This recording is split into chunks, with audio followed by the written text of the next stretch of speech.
آج میں تمہیں ایک ایسی کہانی سنانے والا ہوں جو زمانوں سے چھپی رہی، ایک ایسی کہانی جس کو سن کر بڑے بڑے بادشاہوں کے دل کانپ گئے، اور جس میں ایک ایسی عبرت ہے کہ پہاڑ بھی سن کر لرز جائیں۔ یہ کہانی انسان کی نہیں بلکہ اس مخلوق کی ہے جو انسانوں سے پہلے اس دنیا پر راج کرتی تھی، آگ سے بنی ہوئی ایک مخلوق۔ آج میں تمہیں لے چلوں گا اس دور کی طرف جہاں ظلم، غرور اور بغاوت اپنے انجام کو پہنچی، اور جہاں ایک جن اپنی ہی تکبر کے ہاتھوں ہمیشہ کے لیے برباد ہوا۔ ایک زمانہ تھا جب دنیا پر خاموشی کی حکمرانی تھی، اور اسی خاموشی کے پیچھے اندھیرے کا ایک ایسا دور چھپا تھا جہاں طاقت سچائی کو برباد کر دیتی تھی، جہاں ایک ایسی مخلوق موجود تھی جو اپنے اختیار کو ظلم سمجھ بیٹھی تھی۔ وہ اپنے آپ کو برتر سمجھتے تھے، اپنے وجود کو افضل سمجھتے تھے، اور زمین پر جس طرح چاہتے ویسے چلتے۔ کسی کا خوف نہیں تھا، کوئی روکنے والا نہ تھا، صرف ایک آگ اور اپنا غرور تھا۔ یہ وہ دور تھا جب ایک جن کے نام سے ایک داستان شروع ہوتی ہے، اور آگے چل کر ابلیس کی پوری کہانی اسی سرکشی، اسی بغاوت اور اسی غرور سے جڑ کر بنتی ہے۔ ابلیس کی نسل کی ابتدا جس جن سے ہوئی اس کا نام تھا ترنوس۔ کہا جاتا ہے ترنوس ابلیس سے 1,40,000 سال پہلے اس دنیا پر موجود تھا۔ ترنوس کی نسل بڑی تیزی سے بڑھ رہی تھی، نہ تو ان کو موت آتی تھی اور نہ ہی کوئی بیماری۔ البتہ یہ آگ سے بنی آتش مخلوق تھی تو سرکشی بدرجہ اتم موجود تھی۔ ان جنوں کی نسل کو پہلی موت پیدائش کے 36,000 سال بعد آئی، جس کی وجہ سرکشی تھی۔ یہاں پہلی بار موت کی پیدائش ہوئی، اس سے پہلے موت نام کی کوئی چیز نہ تھی۔ بعد میں چلبنس نامی ایک جن کو جنات کی ہدایت کا ذمہ سونپا گیا، اور وہی شاہ جنات قرار پایا۔ اس کے بعد ہموس کو یہ ذمہ داری سونپی گئی۔ ہموس کے دور میں ہی چلیبا اور تلبیس کی پیدائش ہوئی۔ یہ دونوں اپنے وقت کے بے حد بہادر جن تھے، اور ان کی قوم نے چلیبا کو اس کے شیر جیسے سر کی وجہ سے شاشین کا لقب دیا۔ ان دونوں جنوں کی وجہ سے ساری قوم کہنے لگی، ہمیں اس وقت تک کوئی نہیں ہرا سکتا جب تک شاشین اور تبلیس ہمارے درمیان موجود ہے۔ ان دونوں کی وجہ سے قوم کے جنات آسمان تک رسائی کرنے لگے۔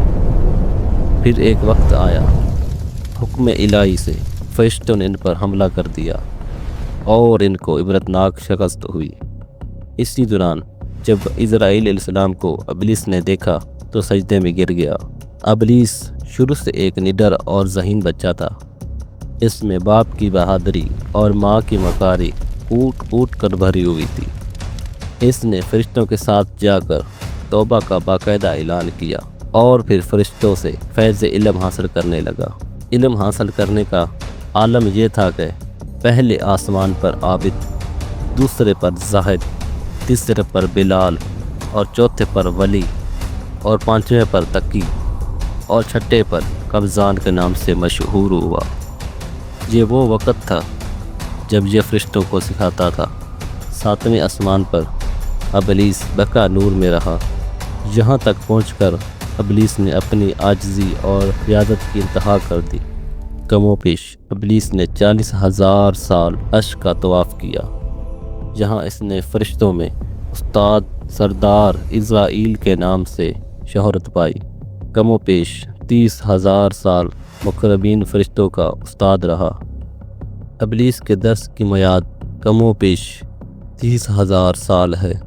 ابلیس کم و بیش فرشتوں کے ساتھ 80,000 سال رہا، اور پھر ابلیس کو حکم ہوا کہ آج سے تم جنت الرضوان کی معاونت کرو گے، اور اہل جنت کے فرشتوں کو اپنے علم و فیض سے فیض یاب کرو گے۔ روایت کے مطابق ابلیس 40,000 سال تک یہ فرض خزانچی سر انجام دیتا رہا۔ یہی وہ مقام تھا جہاں ابلیس نے پہلی بار بادشاہت کا خواب دیکھنا شروع کیا۔ ابلیس کے پاس سب اختیار موجود تھے، یہاں تک کہ جنت و دوزخ کے سب اختیار ابلیس کے پاس موجود تھے، اور اس نے چپے چپے پر سجدے کیے تھے۔ مگر یہی وہ وقت تھا جب ابلیس عاجزی سے پہلی بار بھٹکا اور اپنے دل میں خود کو بادشاہ اور پھر آہستہ آہستہ رب بنانے کی خواب دیکھنے لگا۔ کئی فرشتوں کے سامنے رب بننے کی بات بھی کی، لیکن انکار پر خاموش ہو گیا۔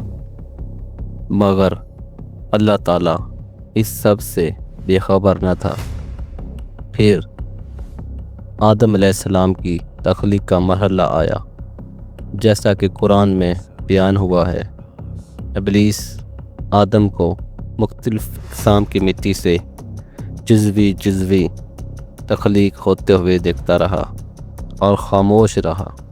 مگر جب اسے معلوم ہوا کہ یہ آدم جو مٹی سے بنایا گیا ہے، جو آج سے اللہ کا نائب ہے، تو ابلیس نے واویلا کیا، اپنی عبادت اپنی اطاعت کا واسطہ دیا اور کہا مجھ جیسی عبادت کس نے کی ہے، اور اس طرح آدم کو سجدہ کرنے سے انکار کر دیا۔ ابلیس نے کہا میں آدم کی اولاد کو گمراہ کروں گا اور انہیں سیدھے راستے سے ہٹاؤں گا، تو اس طرح ابلیس کو جنت سے نکال دیا گیا۔ تو ہمیں چاہیے کہ ہم اللہ کی اس طرح سے عبادت کریں کہ شیطان ہمیں کبھی اپنے راستے پر نہ لگا سکے۔